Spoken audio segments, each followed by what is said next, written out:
My name's Tim O'Neill. I'm co-founder of a consulting company called Time Under Tension, and we work with Australian businesses to help them understand generative AI, get as excited about it as we are, and then put it into practice within their businesses.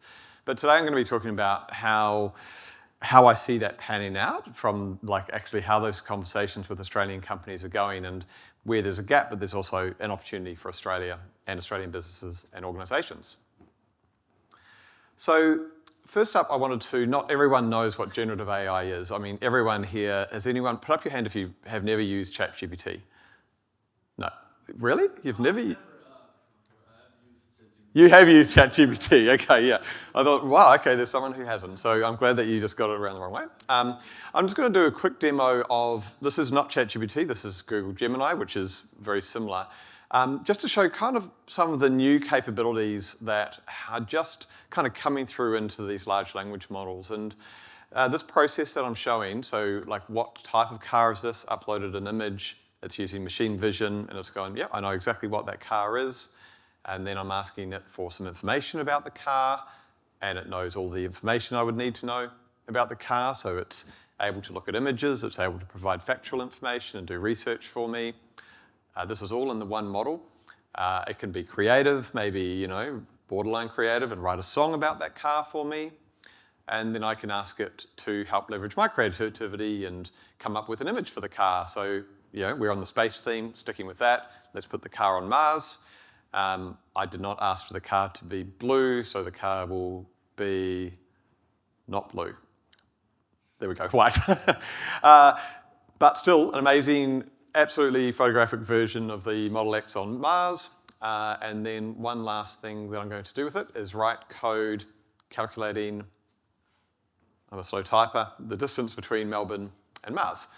And it will then write code. So the thing that is amazing to me is this is all in one model, whereas even maybe 3 or 4 weeks ago, or maybe maybe 2 months ago, this would be 6 different tabs, 6 different applications, one for machine vision, one for writing, one for writing the song, one for drawing an image, and one for writing the code. And now that's all collapsing into one multimodal model. And the point of sort of demonstrating and starting with this is just to expand your mindset of what's possible with generative AI and what the potential is for businesses and organisations in Australia that choose to lean into it. So we work with mostly large enterprises, so big companies, and they are, to be honest, I'm quite surprised how lagging most of the companies that we speak with are in terms of AI. Generally, they have an awareness, they're interested, but progress within the organisations is quite slow. And I do have a concern that Australia is falling behind. I don't think there's an AI race, like the space race, but maybe that's a phrase for next year's, I think, 3000. But we do have some advantages that can be seized upon if Australia and Australian organisations, institutes, and businesses lean into it. And there are 5 areas that, I see there's probably more than just 5, but 5 that I will talk to. One is renewable energy sources. So we are blessed in this country with the potential for abundant renewable energy, and there are a couple of ways that could present itself within that with AI. So AI is very resource intensive, very energy intensive, but we have the potential to either sort of build, train model AI models here and export the intelligence to other countries, or just simply export the energy and create the energy here and export that to other countries. We have a very, very strong, internationally, world-leading mining and agricultural sector, and they are very much technology-led. Those, the big, large mining companies and agricultural businesses are using data and machine learning and AI to improve their operations all the time, but they're still just scratching the surface of the new technologies and the new capabilities with AI, and that has amazing potential for those businesses that are already world-leading to export those new techniques into other countries, number one, but also for that learning to trickle down into other sectors within Australia. And there's also a massive opportunity, which I really hope that they lean into, of using greater intelligence and artificial intelligence to improve the sustainability of their operations, because even small tweaks, percentage increases or reductions in water use in agriculture can make a big impact on their impact on their environmental impact on Australia and on the world. We also have a really very successful homegrown technology companies that are leaning into AI. So companies like Atlassian and Canva, they are doing AI everything. You go on the Atlassian website and every single page is talking about AI, and it's not just lip service, it's genuine. So they are investing millions and millions, maybe billions, into AI. They're creating a huge number of jobs in the AI sector within Australia. Those people then have the opportunity to upskill working in those businesses and then leave and potentially start their own startup. So we have that leading from the front from what used to be startups in Australia, but are now massive, successful companies. The National AI Capability Plan is a draft at this stage, but later this year that will be released. It's a government plan for building our capability within Australia around investment in artificial intelligence, how to upskill the current workers, how to create, invest in tertiary educations, etc. So that's one to watch, whether that's an opportunity or it's going to be a misboat or not, we'll see. And finally, major corporation interests. So Telstra have just committed to $700 million investment in AI.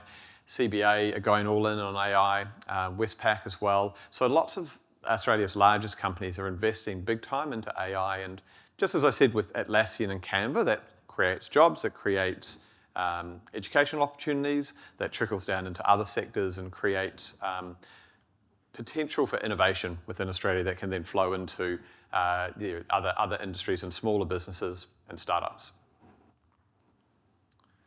So there's definitely a gap between what I just sort of suggested as the opportunity and the reality on the ground and the adoption. So these are 5 things that I think need to happen within businesses mostly, but could also relate to an organization or an institute. Number 1 is context and urgency from the top. So the CEO of the business or the chancellor or whoever it might be, understanding the context of generative AI or AI and how it applies to their business and their industry, and also just a sense of urgency to go, right, this is not something I should wait and think about and do a 2-year, 3-year plan. It's like actually get started with some experimentation, and with that leadership, create a strategy, keep it reasonably light, and get experiments happening within the business, but also put some governance around that, and not just let everyone run loose with ChatGPT and break stuff. People and culture is really, really important. We speak to companies all the time, and the people on the ground, the workers, are pretty nervous about AI a lot of the time. They're worried that if we come and we help a business use AI to be more productive, that might mean they mean less people. That's not actually what happens. It has not happened yet in the last couple of years we've been doing this. It creates sort of, the goal is to free up people to create some efficiency, free up people to do more creative and more interesting jobs. And that is a reality on the ground, but that's a cultural change and some education that the leadership teams need to provide for their staff. Then there's the operational implementation. So giving the staff on the ground some grassroots tools, giving them some training and how to use, let's say it's maybe Gemini or ChatGPT or Claude, how to use that safely, and then giving them the opportunity to have a little bit of a play with it in some safe areas and get comfortable, build up their literacy, and then see how that might play a bigger role in their day-to-day job.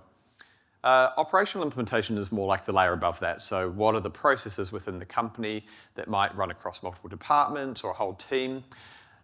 So putting in place AI to support or replace existing processes that might be clunky or old or be really kind of manual labor roles. And finally, market activation, which is once you have this business that's humming along with AI, all the team are on board and everyone's got the right kind of training and the right skills and the right tools, is talking about that to the world. So that's exactly what Atlassian, for example, going back to them as an example, they are standing up loud and proud and broadcasting their AI ambition and what they're doing. And that's creating competitive pressure from every other software company. Go, Jesus, if Atlassian are doing it, we better do it as well. And that then grows the overall market. And also, if Atlassian are doing well, that's good for Australia.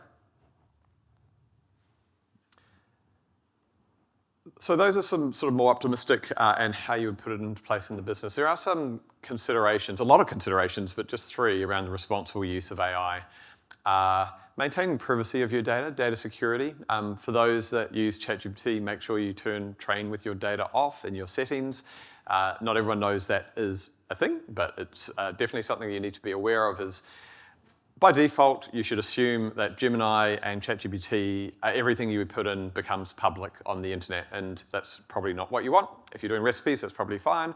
If you're doing your homework, maybe borderline. If you're putting your company, the annual report that you're working on for the company that's being released next week, then probably not. So it's possible to solve for, but do your research and be across what the limitations and the potential impact of that might be. Copyright and IP is a pretty complex topic, but it is very easy to breach someone else's copyright using image generation tools or text generation tools. So you can create an image with Gemini, like I did, that Tesla on Mars. That may or may not be in breach of copyright of Tesla. For all I know, I'm not sure. The image model just created it for me. It's not going and checking if I'm allowed to use it. That is on me, but it's so easy to create that image, it's very easy to go, I assume that that's fine. The other thing is the protection of the IP. So let's imagine that picture of the Tesla I made, that's fine. I'm not breaching anyone's IP. Technically, I don't own the IP of that myself either, because AI generated it, I didn't generate it by hand. So there's a bit of a gap in Australian law at the moment of, if the computer created it, can I own it? Can I protect that image? And if I use that in my brand campaign, can I prevent another company from using it in their campaign? And the answer right now is no. You cannot protect it. I cannot own the copyright. Nobody does. So there's a bit of a gap and a consideration there for brands in particular using these tools. And then there's ethical use. So there's very, very, very wide topic, but I'll give an example from this morning. I wrote a blog post and I used AI to assist me in writing the blog post. And then I sent it to my colleague Jason and he said, did AI write it? And I said, no, because I felt a little bit embarrassed. I wanted him to read it for what it was and not like, use the lens of, oh no, he just used AI, so he's cheating. I did then come clean and tell him that I did use AI after he said it was a good article. And the other one, another one from this morning is a question I had with a company I was presenting to around AI note takers. And I use an AI note taker that sits over the top of all the tools and it records the conversation. And someone said, does it tell the person that they're being recorded and transcribed? And this particular tool, it doesn't. And it's legally it's fine, but ethically it's like, I don't know, do you have to tell or should you tell someone that they're being recorded? They're not really being recorded, it's just taking notes and it's using my notes. So it's quite a cool tool, but ethically it's definitely in the gray area. And as with most things ethically, there's a bit of a judgment call and some gray areas. My gray area might be different from your gray area, but with AI, there's gray area everywhere, it's all over the place. So I think I've got 1 or 2 minutes just to wrap up on the future before jumping to questions. There are 3 things that are really interesting that are kind of coming through very, very fast. One is multimodal LLMs, and at the start, the Gemini example I gave is a good example of multimodal. So it's doing text, it's doing images, it's doing, that didn't actually do audio generation, but some can do audio, and they can now do video as well. And video is pretty early, but very, very soon we will have very smart digital assistants that can see through your camera, that you can teach about your likes and your dislikes, or if you're a company, you can train on your content or your knowledge base, and just opens up a whole swathe of new use cases, in particular for the businesses that we're talking to and that we're working with, like retailers. AI agents is like all the buzz, like everyone's agents, like Salesforce are agents and Microsoft are agents and Google are agents and Adobe are agents. And without the very, very short summary of what an AI agent is like if you go to ChatGPT and say, or Gemini and say, I'm going to Brisbane next week, can you book a flight? It will say, yes, you should book a flight. You should go to the Qantas website and go ahead and have fun on that flight. AI agents will in the future go, okay, yes, I can book that flight for you. Here's some options. And I'll say, yeah, that option 2 is good. It will go away to Qantas and book the flight.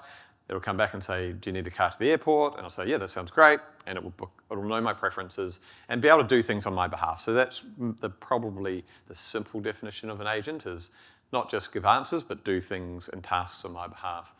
And this has all been integrated with hardware as well. So a simple example is the new Alexa, coming out pretty soon in the US, is powered by a large language model. So it's got kind of like a Gemini model. It's actually Claude.